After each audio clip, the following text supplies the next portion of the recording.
Boa noite. Boa noite. Tropas do Exército liberam a rodovia Regis Bittencourt em Embu das Artes, na Grande São Paulo. Protesto dos caminhoneiros prossegue em alguns estados, mas na região sudeste não há mais estradas bloqueadas. Cresce o número de postos que voltaram a vender combustível. No entanto, as filas para abastecer são muito longas. Caminhões-tanque conseguem sair das distribuidoras, mas às vezes é necessária escolta policial. Na CEAGESP, a maior central de alimentos do país, o movimento aos poucos volta ao normal. Vários produtos reaparecem e o mercado vai funcionar 24 horas por dia até o fim da semana que vem. Paulo Preto, suspeito de movimentar propinas para o PSDB, está de novo na cadeia. Ele foi diretor da Dersa nos governos Serra e Alckmin e havia sido solto por Gilmar Mendes. O presidente do Solidariedade e o relator do impeachment de Dilma são alvos da Polícia Federal. Deputados Paulo Pereira da Silva e Jovair Arantes teriam recebido por fraudes no Ministério do Trabalho. Morreu o jornalista Audálio Dantas, um dos líderes da luta contra a ditadura e pelos direitos humanos. Como presidente do sindicato, comandou a reação da sociedade contra o assassinato de Vladimir Herzog por militares. O Jornal da Gazeta está no ar.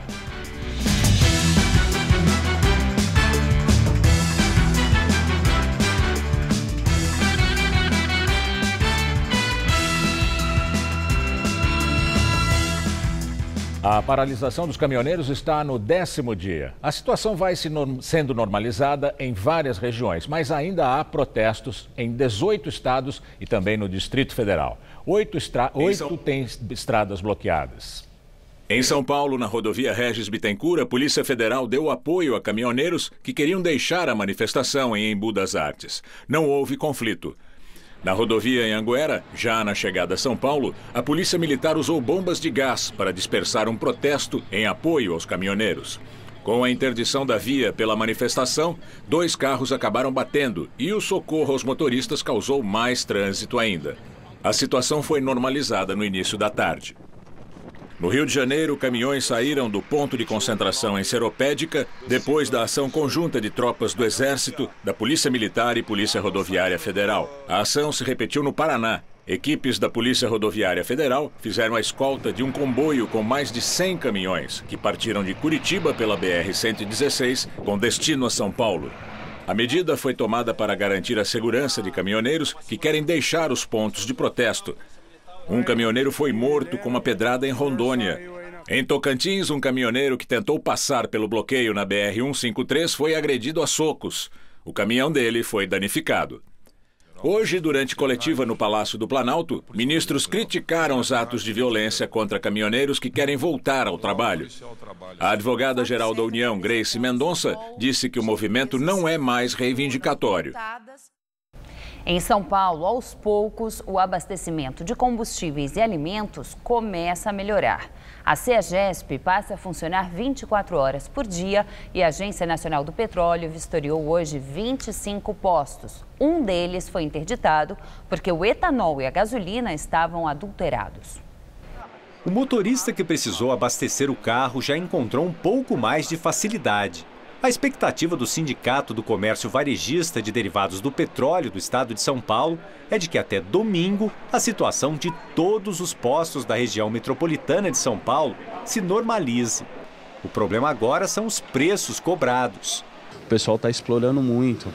O combustível que era R$ 2,30, R$ 2,40 o álcool, está R$ 3,00. Segunda-feira eu abasteci num posto na Zona Norte.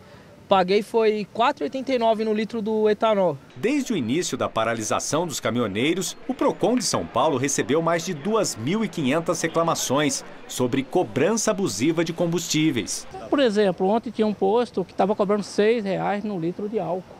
Não é? Então isso é muito abusivo. Hoje, agentes do órgão de defesa do consumidor e da ANP, a Agência Nacional do Petróleo, saíram às ruas para fazer uma fiscalização. Neste, foi possível analisar o combustível que tinha acabado de chegar. Os testes mostraram que tanto o etanol como a gasolina estavam dentro das especificações. Mas o posto foi notificado porque não informava o preço da gasolina aditivada, que deveria estar bem à vista do consumidor. Eu estou com poucos funcionários, a gasolina acabou de chegar. Logo, o problema foi resolvido. Durante a crise de abastecimento, a ANP recebeu muitas queixas sobre a adulteração do combustível. A gasolina é especificada atualmente para ter 27% de etanol anidro na sua composição. Agora, alguns locais, em alguns postos, o pessoal acaba misturando o etanol hidratado na gasolina, aumentando esse percentual de etanol na gasolina. Na maior central de abastecimento do país, a CEAGESP, a expectativa é de que até segunda-feira tudo esteja funcionando normalmente.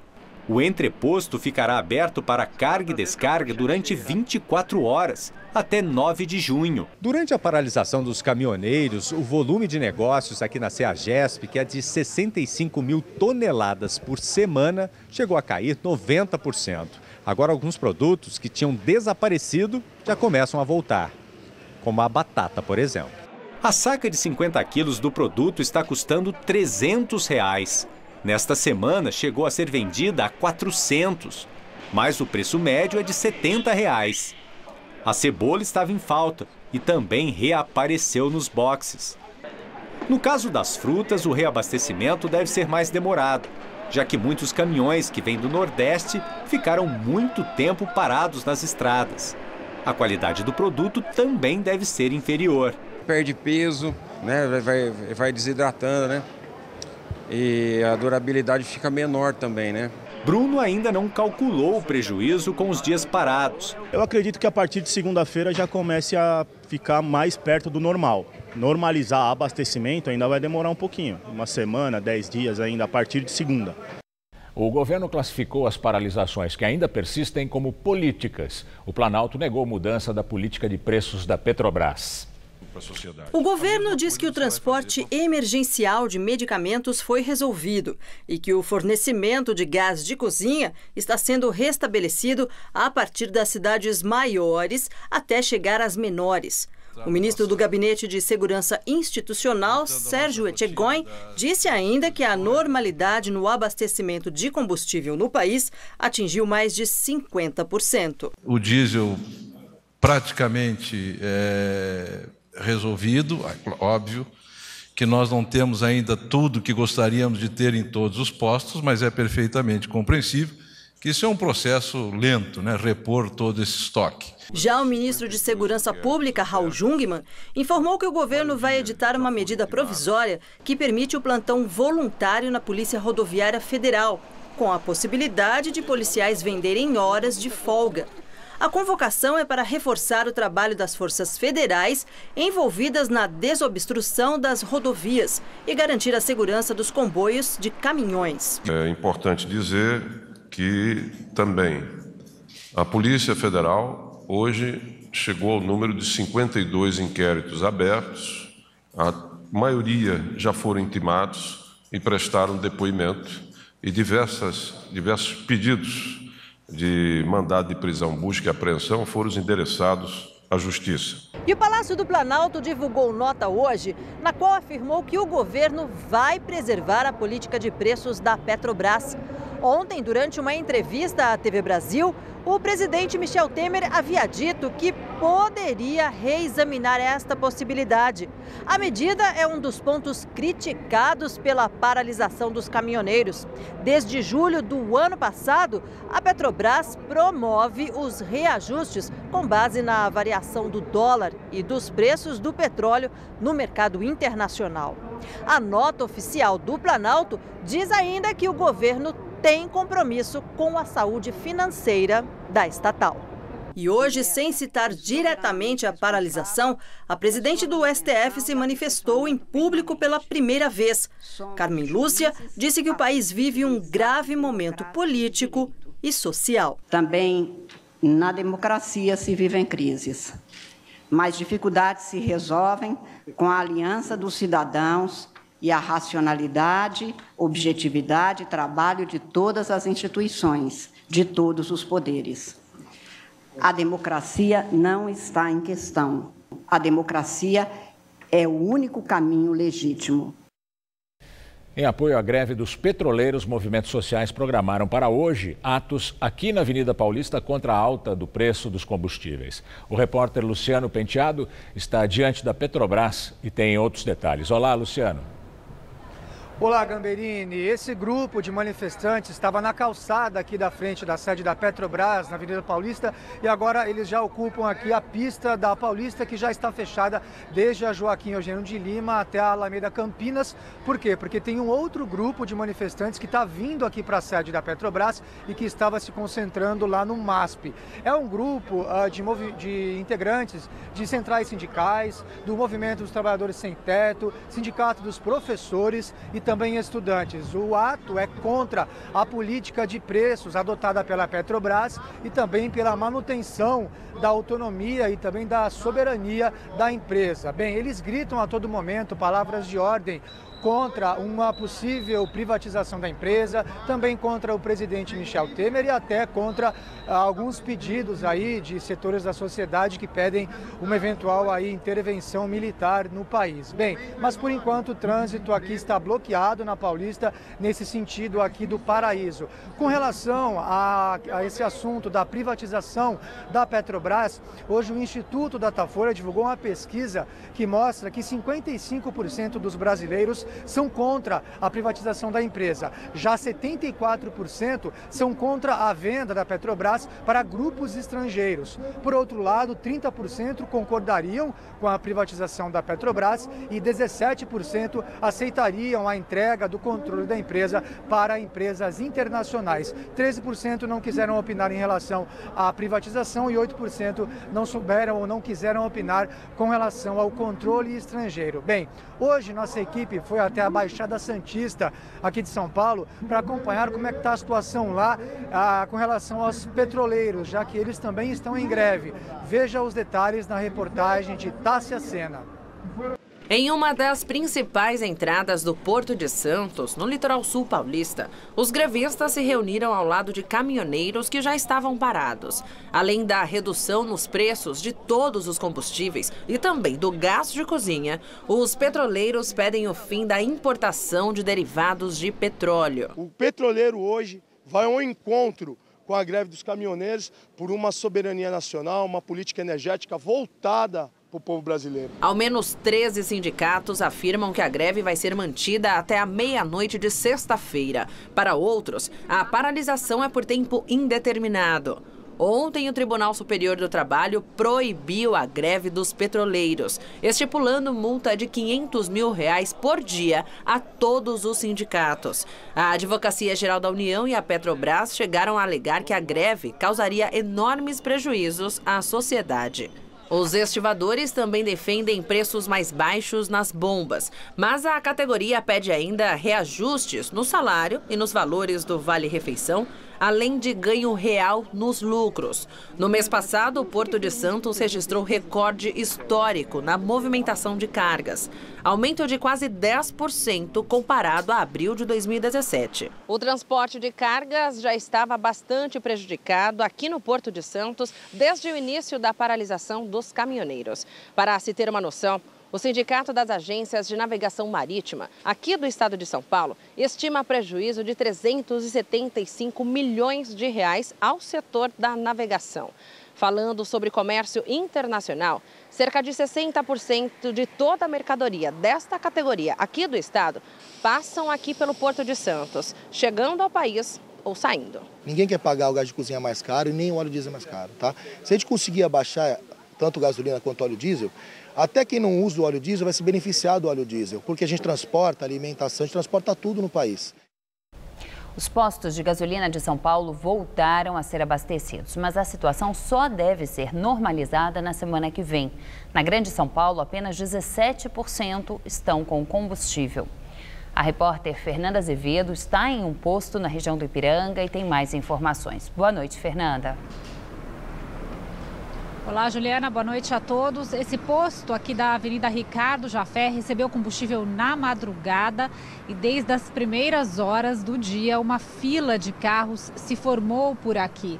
Eles têm 15 mil litros em 3 tanques de combustível com gasolina, etanol e óleo diesel. E os motoristas estão procurando porque é um dos poucos postos da região em que a gasolina está custando menos que R$4. Aqui está R$3,96.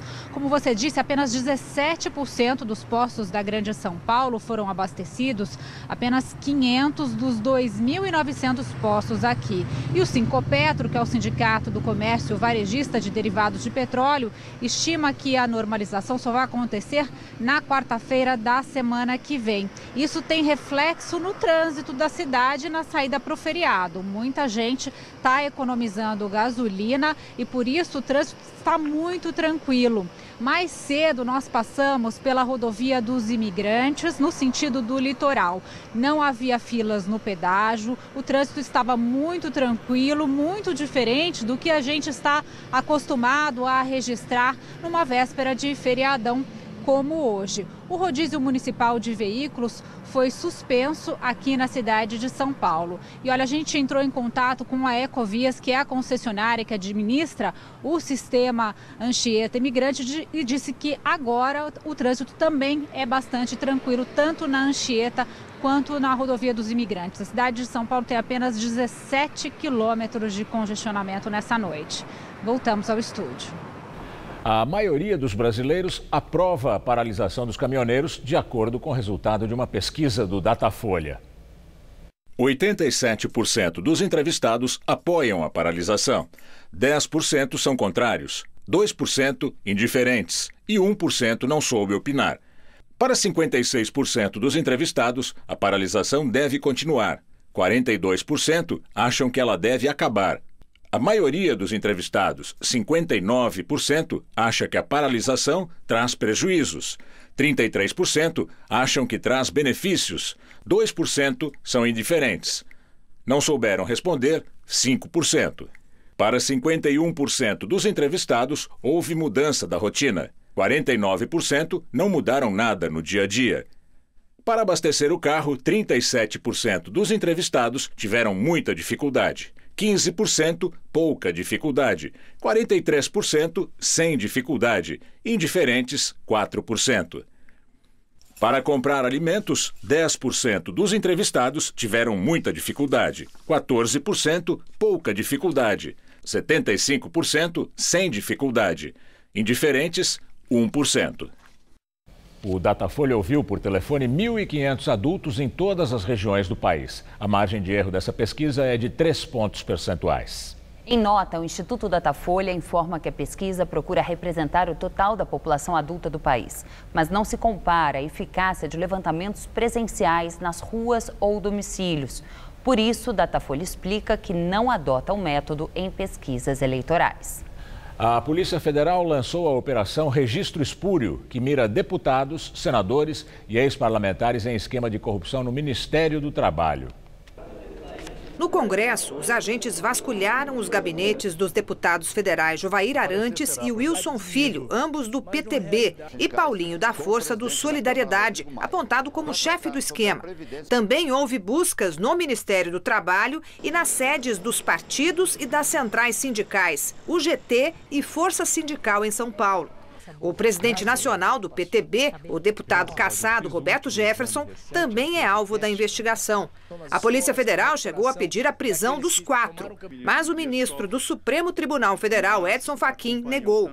O Solidariedade e o PTB controlam o Ministério do Trabalho, com a indicação de quem ocupa os cargos mais importantes.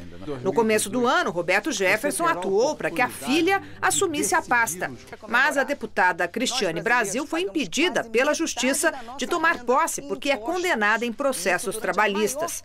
Jefferson chegou a ser preso no processo do mensalão do PT, mas teve a maior parte da pena perdoada pelo Supremo. Além dos parlamentares, o suposto esquema envolvia funcionários do Ministério, dirigentes sindicais e também lobistas e advogados que intermediavam a venda de registros para os novos sindicatos interessados.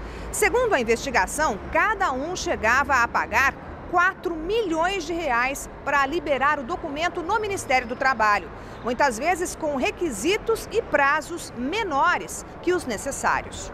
Na operação de hoje, foram alvos de prisão 2 sobrinhos do deputado Jovair Arantes. O secretário executivo do Ministério, Leonardo Arantes, indicado ao cargo pelo tio, e Rogério Arantes, diretor do INCRA. Os dois foram flagrados numa ação controlada da Polícia Federal durante uma negociação intermediada por lobistas para liberar o registro para um pequeno sindicato patronal de Goiás. No encontro gravado, ficou acertado o pagamento de R$ 3.200.000. O empresário que delatou o esquema e chegou a entregar 3 cheques à quadrilha disse que tentava resolver a pendência no Ministério do Trabalho desde 2012. De acordo com a conversa, o líder do PTB na Câmara, o deputado Jovair Arantes, receberia parte da propina. Ele é citado pela lobista como quem manda no pedaço. O ministro na época era Ronaldo Nogueira, também nomeado por influência do PTB da Câmara, comandado por Jovair. O PTBista foi o relator do pedido de impeachment da presidente Dilma e defendeu o afastamento dela. Segundo a investigação, também integram o núcleo político do suposto esquema o suplente de deputado Ademir Camilo Prates Rodrigues, do MDB, e os senadores Dalírio Beber, do PSDB, e Cidinho Santos, do PR, que está licenciado. Todos os políticos negam as acusações. E agora o comentário de Josias de Souza, direto de Brasília. Com a paralisação dos caminhoneiros em declínio, o país começa a voltar à normalidade. E o normal no Brasil, como se sabe, é a anomalia da corrupção. A Polícia Federal voltou às ruas para estourar um balcão de venda de registros de sindicatos que funciona no Ministério do Trabalho. Coisa comandada pelo PTB do ex-presidiário do Mensalão, Roberto Jefferson, que rapidamente declarou não ter nada a ver com o ocorrido. Uma pesquisa do Datafolha revelou que 87% dos brasileiros apoiam a paralisação dos caminhoneiros. Para 56% das pessoas, os caminhões deveriam inclusive continuar parados. Esses dados são reveladores de uma sociedade de saco cheio, capaz de se autoimolar com uma crise de desabastecimento só para sinalizar sua extrema insatisfação com o governo em particular e com os políticos em geral. Entre os encrencados da nova investida policial está o número 2 da pasta do trabalho, Leonardo Arantes. É sobrinho do deputado Jovair Arantes, líder do PTB na Câmara. Só não foi preso porque está, veja você, em missão oficial na Inglaterra. A investigação vai longe. Só há uma certeza: Michel Temer manterá no Ministério do Trabalho o domínio do PTB. É por isso que quase 9 em cada 10 brasileiros adoraram ver caminhões atravessados nas estradas. O poder político já sabia que estava no buraco. Descobre agora que o brasileiro quer jogar terra em cima. Boa noite. E ainda nesta edição do Jornal da Gazeta, mais informações sobre a paralisação dos caminhoneiros. Paulo Vieira de Souza, o Paulo Preto, voltou para a cadeia. O ex-diretor da Dersa nos governos Alckmin e Serra é acusado de ser operador financeiro do PSDB. De acordo com o Ministério Público Federal, Paulo Preto foi novamente preso por ter reiterado ameaças a testemunhas. Segundo a Procuradoria, uma delas ligou chorando para o gabinete de uma integrante do MPF relatando medo de depor. Uma filha do ex-diretor da Dersa, Tatiana Arana Souza Cremonini, também foi presa.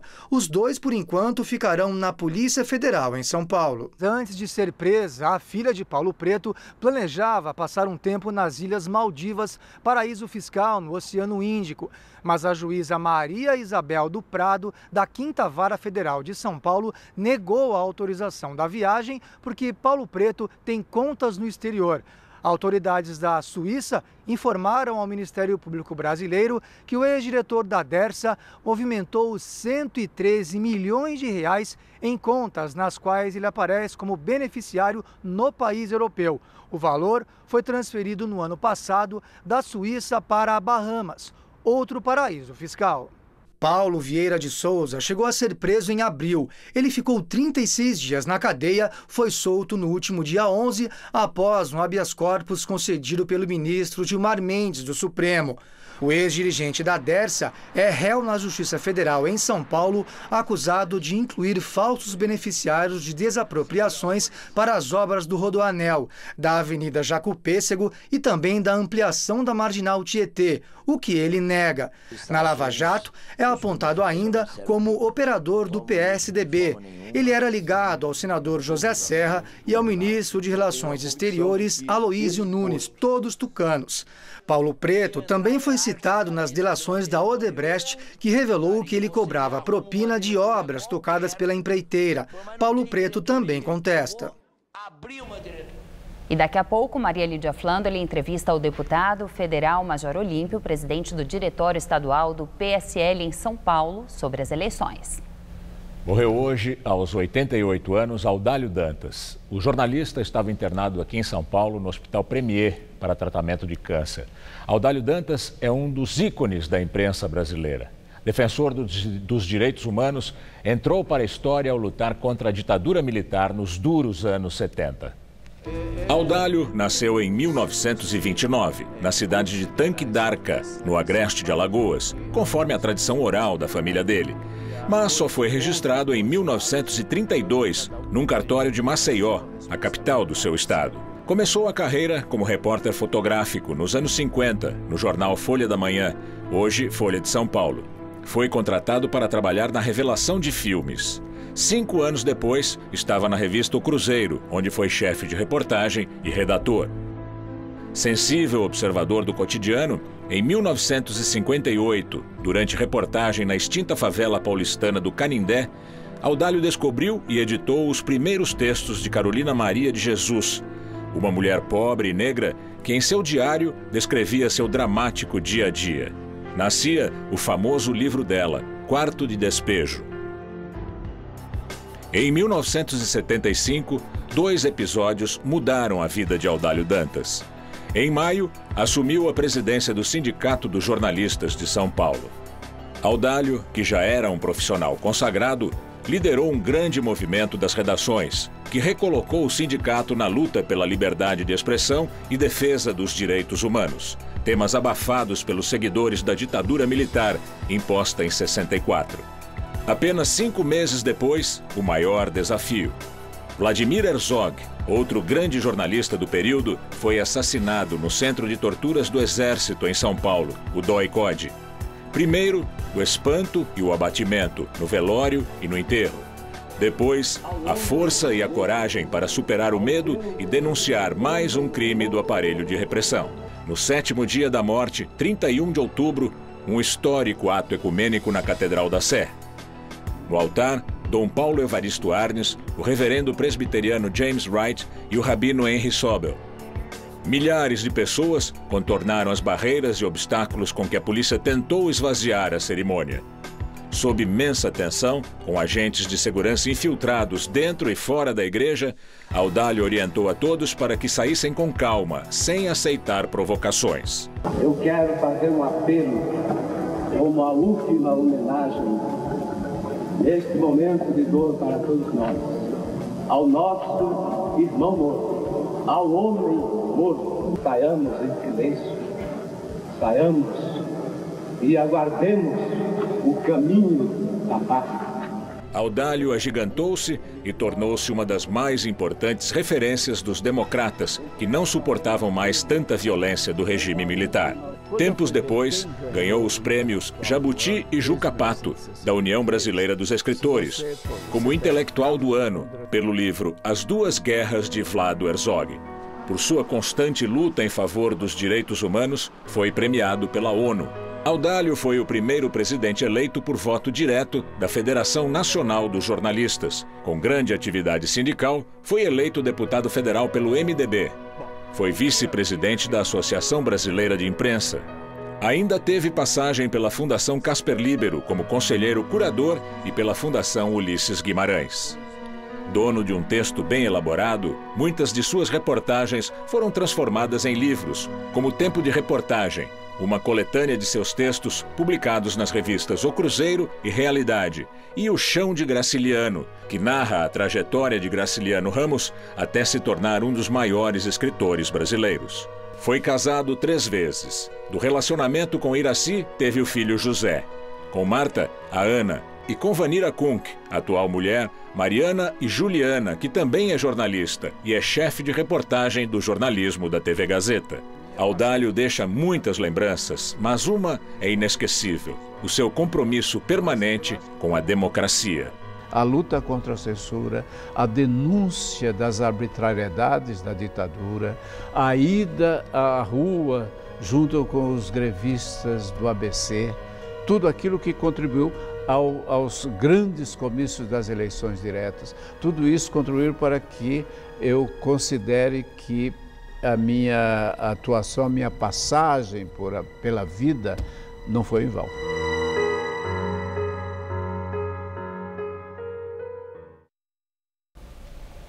O IPHAN, Instituto do Patrimônio Histórico e Artístico Nacional, deu parecer favorável para a construção de prédios pelo Grupo Silvio Santos ao redor do Teatro Oficina. Liderado pelo dramaturgo José Celso Martínez Correia, o teatro foi projetado pela arquiteta Lina Bobardi e é tombado. Em outubro do ano passado, o CONDEFAT, que defende o patrimônio histórico estadual, já tinha autorizado a construção das torres. O CONPRESP, que é o órgão municipal de preservação, ainda precisa avaliar essa questão. Para o Oficina, a liberação do IPHAN representa mais um avanço violento da especulação imobiliária. A Polícia Civil do Rio de Janeiro prendeu hoje um dos suspeitos de participação no assassinato da vereadora Marielle Franco, do PSOL, e do motorista dela, Anderson Gomes. Tiago Bruno Mendonça, conhecido como Tiago Macaco, foi preso por suspeita de participação no assassinato de Carlos Alexandre Pereira, ex-colaborador do vereador Marcelo Siciliano, do PHS. Alexandre foi morto em abril deste ano, poucos dias depois do assassinato de Marielle Franco e do motorista dela, Anderson Gomes, em 14 de março. A Polícia do Rio investiga se o crime tem relação com o caso da vereadora do PSOL. Segundo o jornal O Globo, Tiago Macaco, que é ligado a milícias, também estaria envolvido no assassinato da vereadora. Ele teria sido responsável por clonar a placa do carro usado na noite do crime, além de ter vigiado os hábitos de Marielle por vários dias. O relato é de uma testemunha que trabalhava para as milícias da Zona Oeste e é mantida sob proteção policial.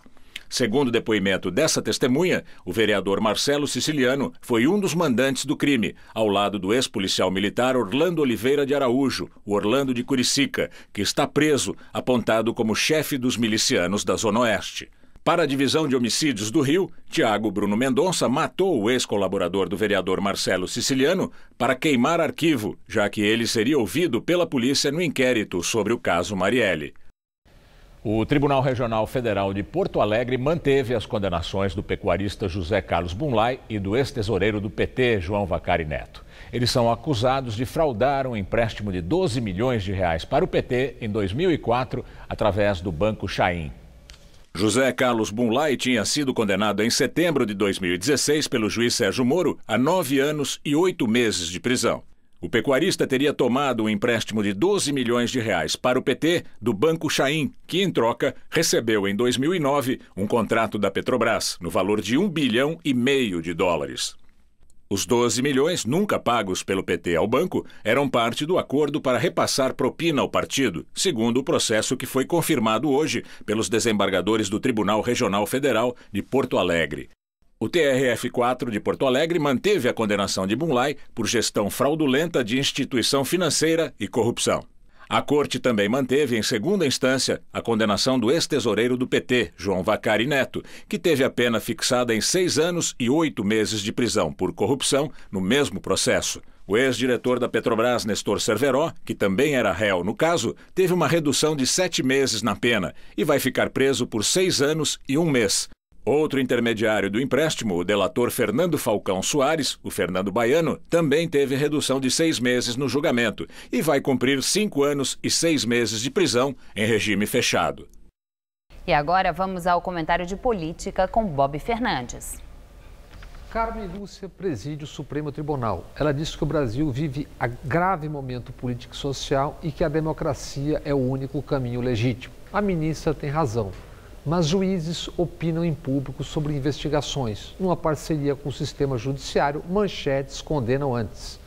Quando o sistema judiciário toma lado no processo político, a democracia já está em risco. Um juiz, Moro, vazou para a emissora de TV um telefonema da presidente da República. Feriu a lei. Supremos sabem, até disseram isso, mas na prática avalizaram a ilegalidade. Ali, a democracia foi gravemente ferida. Eduardo Cunha já era quem era, mas só depois de liberar o impeachment o removeram, uma gambiarra que feria a democracia, já profundamente ferida pela farsa.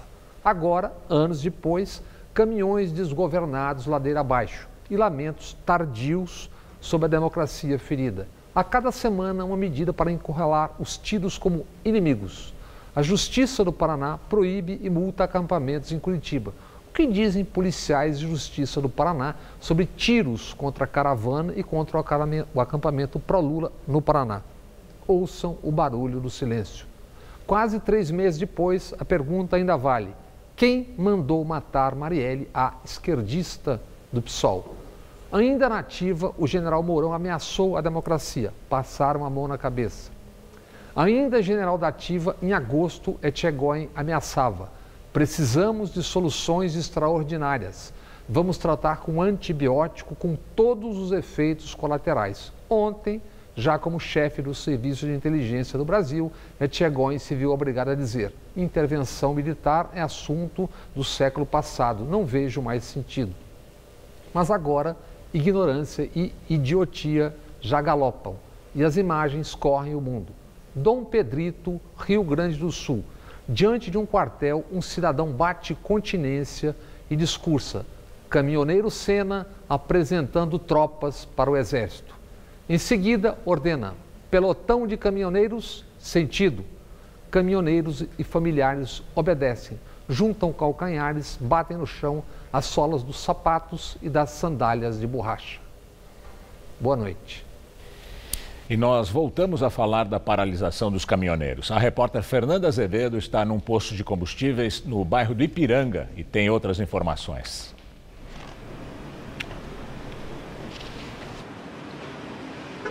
Gamberini, a gente virou a câmera do posto de combustíveis agora aqui para a Avenida Ricardo Jafé, para mostrar como o trânsito está tranquilo nesta que é uma das principais vias de acesso para o motorista que vai pegar as estradas rumo ao litoral. Muito pouco carro, é muito diferente do que a gente costuma ver numa saída de feriado por aqui, reflexo dessa crise de abastecimento de combustível. O trânsito agora é especialmente ruim para os motoristas que estão na marginal do Rio Tietê, no sentido da Ayrton Senna, porque por lá está acontecendo agora uma manifestação de motoqueiros. Eles ocupam 2 de 3 faixas da via na altura da Rua dos Botocudos.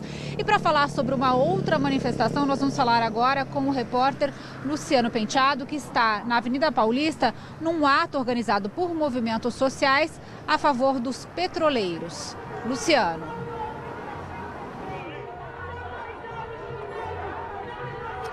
Pois é, Fernanda, a gente continua aqui acompanhando esse ato na Avenida Paulista. Os manifestantes saíram da sede da Petrobras na Paulista e estão indo a uma outra sede da empresa aqui na Avenida. A Paulista está fechada no sentido Paraíso.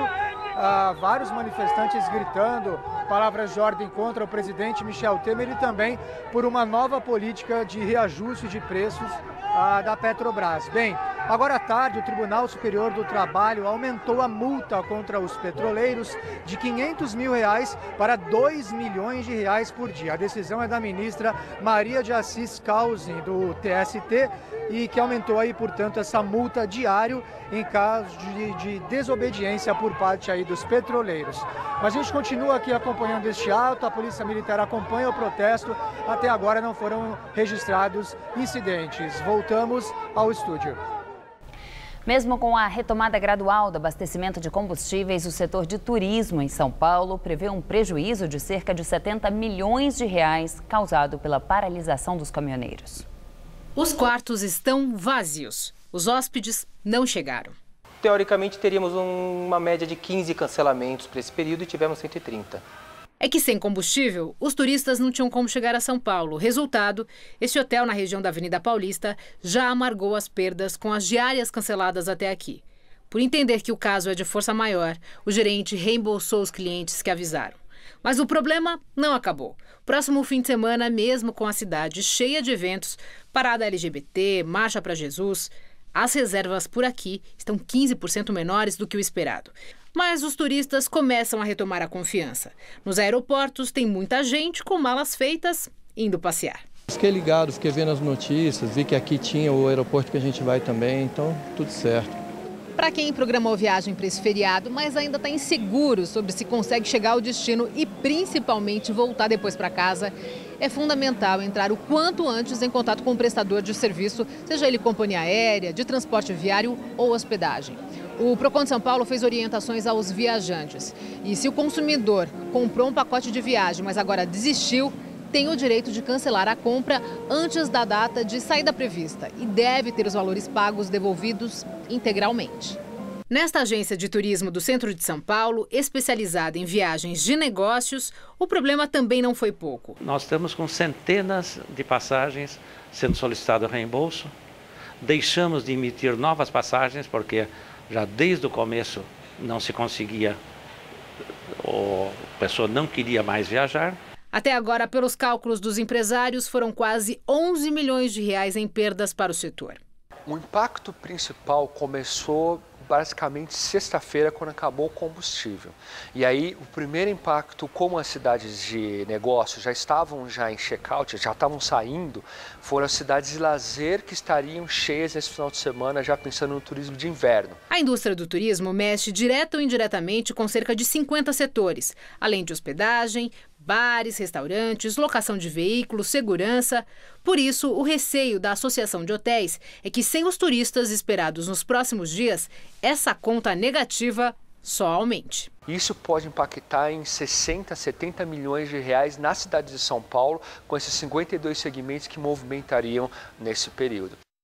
A Bolsa de Valores de São Paulo fechou o dia em alta de 0,9%. Apesar do resultado de hoje, o índice fecha maio com desvalorização acumulada de 10,87%, o pior resultado desde setembro de 2014. O dólar terminou a quarta-feira praticamente estável, com leve baixa de 0,07%, cotado a R$ 3,73. Com isso, a moeda americana terminou maio com valorização acumulada de 6,66%. O produto interno brasileiro cresceu 0,4% no primeiro trimestre deste ano em relação ao quarto trimestre de 2017. Segundo o IBGE, o PIB dos primeiros 3 meses deste ano totalizou R$ 1,641 bilhões. Este foi o quinto resultado positivo após 8 quedas consecutivas nessa base de comparação. Na comparação com o primeiro trimestre de 2017, o PIB avançou 1,2%. Vamos ao comentário de economia com Vinícius Torres Freire. A economia cresceu pouco no início do ano, no primeiro trimestre. Se continuar nesse ritmo, no final deste ano de 2018, vamos ter crescido apenas 1,5%. Muito fraco. Lembre-se que no ano passado o país cresceu 1%. Nunca saímos tão devagar assim de uma crise, de uma recessão. A confusão das últimas semanas leva as pessoas a pensar que a economia vai mal por causa de greve ou de dólar. Não é bem assim. A economia pode até dar uma tropeçada extra por causa desses problemas.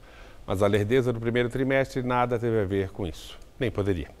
Os problemas são conhecidos por a gente aqui do Jornal da Gazeta. A taxa de desemprego na prática parou de cair desde setembro do ano passado, quando feitas as contas certinhas. O trabalho que aparece, na maioria, é precário e mal pago, sem carteira, sem nada. A construção civil continua no fundo do buraco. Um dos motivos é que o governo já não tem dinheiro para gastar em obras e ainda gasta em besteira. As taxas de juros nos bancos praticamente pararam de cair desde o final do ano passado. Além de tudo, havia algum medo de que bicho iria dar na eleição de 2018. Na incerteza, empresário puxa o freio, não investe.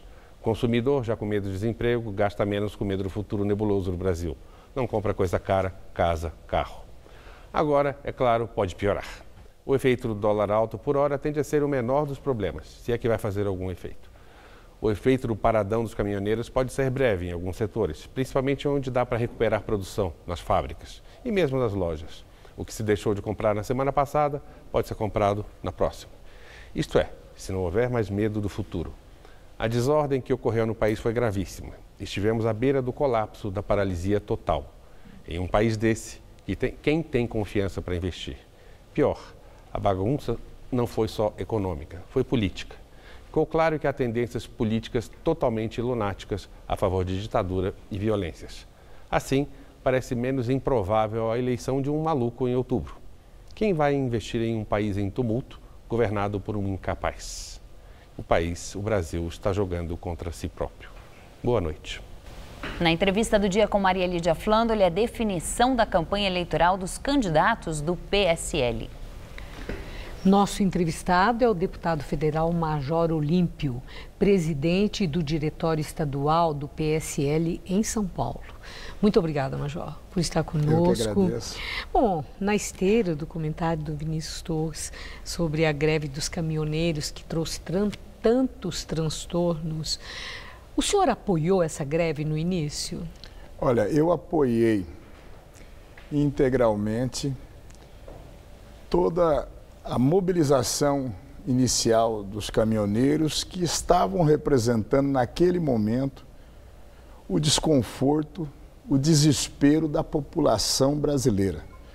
Por um decreto, um presidente desmoralizado concedeu à Petrobras a condição de regular aumentos de preços quase que diários no custo do combustível. Sendo, Maria Lídia, que o custo do combustível significa mais de 50% do custo operacional do transporte rodoviário de carga. Transporte rodoviário de carga, que ele é responsável de 60% de tudo que é consumido no nosso país. Então, deu aquele basta, chega. Eu apoiei. O Jair Bolsonaro, presidente nacional do meu partido e meu pré-candidato a presidente, apoiamos o movimento. Em nenhum momento dissemos com meias palavras. Estivemos juntos com a mobilização até o momento em que nós começamos a ter um desvirtuamento da mobilização, seja por extremistas de esquerda querendo quanto pior, melhor, ou Lula livre, ou seja lá o que for, movimentos que se infiltraram nisso, ou partidos políticos. Seja movimento extremista de direita dizendo, é o momento da intervenção, vamos ver se a gente consegue fazer um bloqueio geral, que não haja abastecimento para a população, que haja algumas mortes e desespero, que isso vai significar uma queda de governo. Nesse momento foi o momento que nós dissemos, o movimento dos caminhoneiros ele já foi vitorioso. Mas foi uma greve de caminhoneiros trabalhadores ou foi uma paralisação de empresários das empresas distribuidoras que usaram os caminhoneiros para conseguir o que eles pretendiam de controle do preço do combustível e a questão do frete? Esse movimento, ele eclodiu sem associação, sem sindicato, uma mobilização espontânea pelas redes sociais. Não dá para você identificar até as lideranças do movimento.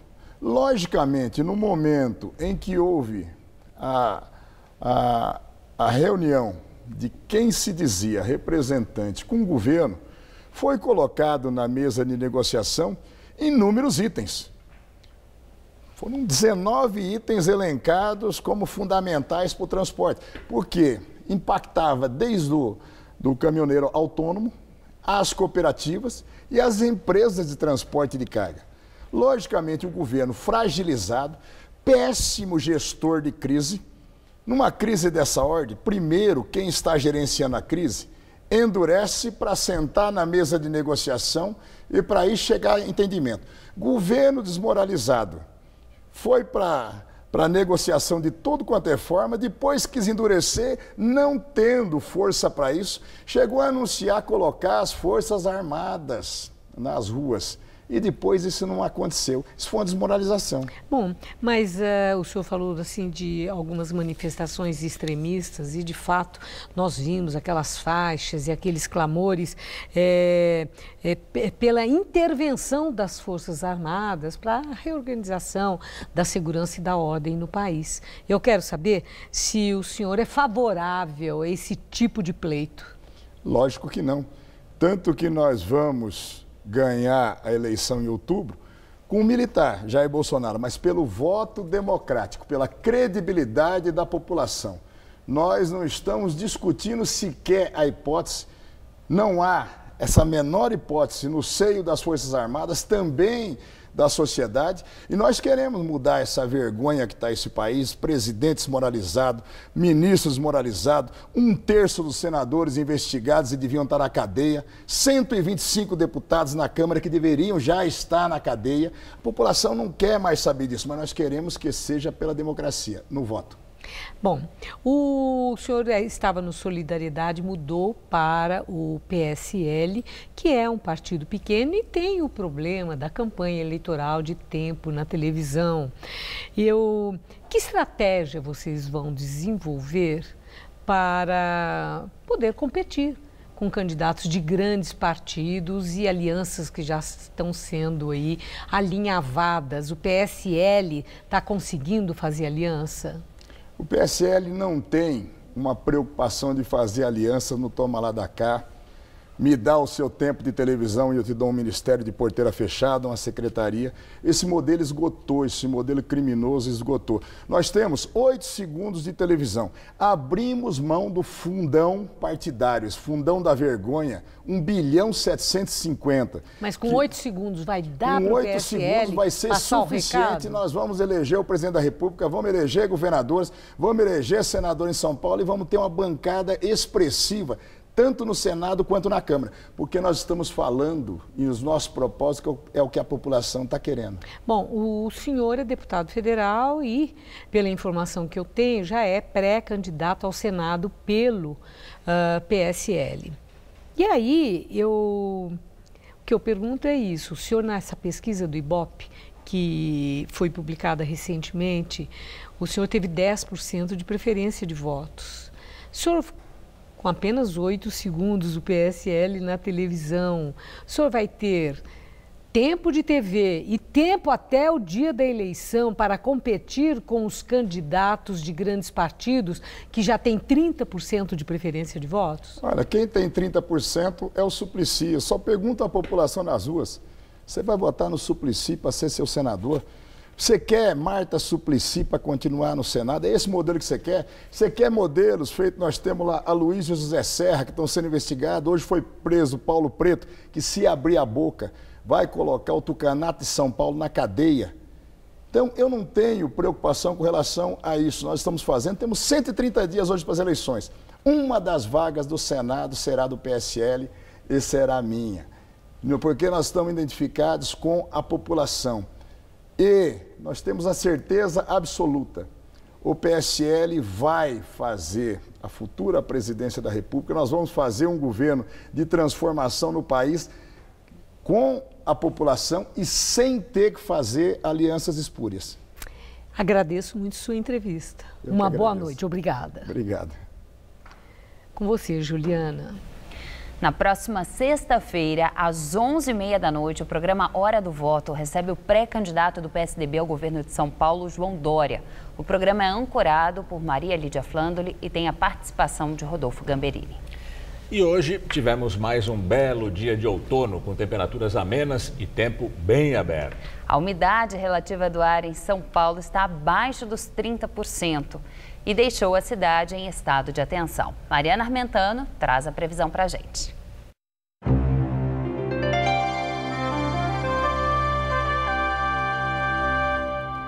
Na maior parte do país, o tempo segue firme, quente e ensolarado. E o destaque continua sendo a nova frente fria que avança pelo sul do Brasil e provoca mais chuvas amanhã, até com forte intensidade, principalmente no centro-sul gaúcho e se estende até o sul do Mato Grosso do Sul. Esse sistema só deve chegar a São Paulo no sábado. Enquanto isso, o tempo continua firme em todo o estado. Tanto a quinta quanto a sexta-feira vão ser de muito sol, com friozinho leve na madrugada e temperaturas disparando no período da tarde. A máxima não passa dos 25 graus em Franca, mas chega aos 28 em Barretos, aos 29 em São José do Rio Preto e também em Bauru. No litoral, teremos máxima em torno ali dos 27 graus em Santos e em Caraguatatuba. Para a capital, continua tudo muito parecido, mas isso só até o final de semana. Nessa madrugada teremos mínima de 13 e máxima amanhã à tarde de 25 graus. Na sexta, a máxima se mantém nos 25 com o tempo ainda aberto, mas no sábado a frente fria chega e provoca chuvas a partir da tarde. Os termômetros devem ficar entre 16 e 26 graus por aqui. E a seguir, maior escândalo de corrupção da história da Espanha abala o governo de Mariano Rajoy. Até já!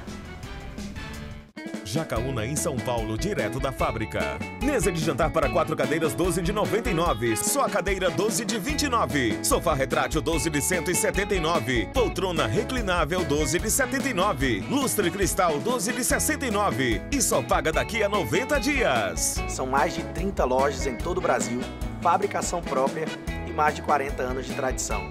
Isso é o Grupo Jacaúna. Tatuapé, Radial Leste, Washington Luiz e Campinas. Guarujá Goldens, um novo conceito de empreendimento no litoral. Uma experiência de conforto e bem-estar para a sua família. Vista deslumbrante no melhor do Guarujá. Um resort 6 estrelas para toda a sua vida. Desconto de 15% até 30/4 de 2018. Guarujá Goldens, para você.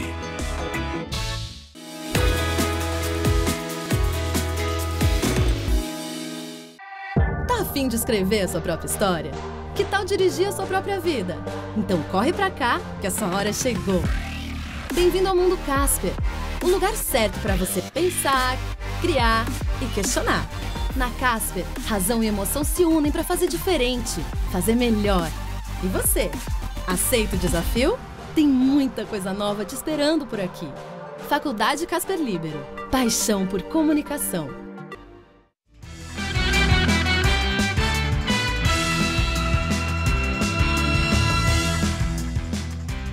O primeiro-ministro Mariano Rajoy tenta se manter no cargo diante do maior escândalo de corrupção da história da Espanha. Rajoy enfrenta amanhã uma votação que pode tirá-lo do governo. Na semana passada, a Justiça Espanhola revelou uma trama de corrupção que envolve várias empresas. Elas subornaram funcionários do PP, sob a presidência de Rajoy, para conseguir contratos públicos entre 1999 e 2005. Mariano Rajoy era justamente o responsável pela captação e distribuição do dinheiro doado ao partido. Como é muito comum nesses casos, ele nega que soubesse da rede de corrupção. Nós acabamos de receber a notícia aqui na capa do G1 de que Gilmar Mendes, ministro do Supremo Tribunal, acaba de soltar Paulo Vieira de Souza pela segunda vez. O Jornal da Gazeta termina aqui. A edição de hoje pode ser vista no site do Jornal da Gazeta. Te espero em nossa edição das 10 com mais notícias sobre a paralisação dos caminhoneiros. Até daqui a pouco. Boa noite e até amanhã.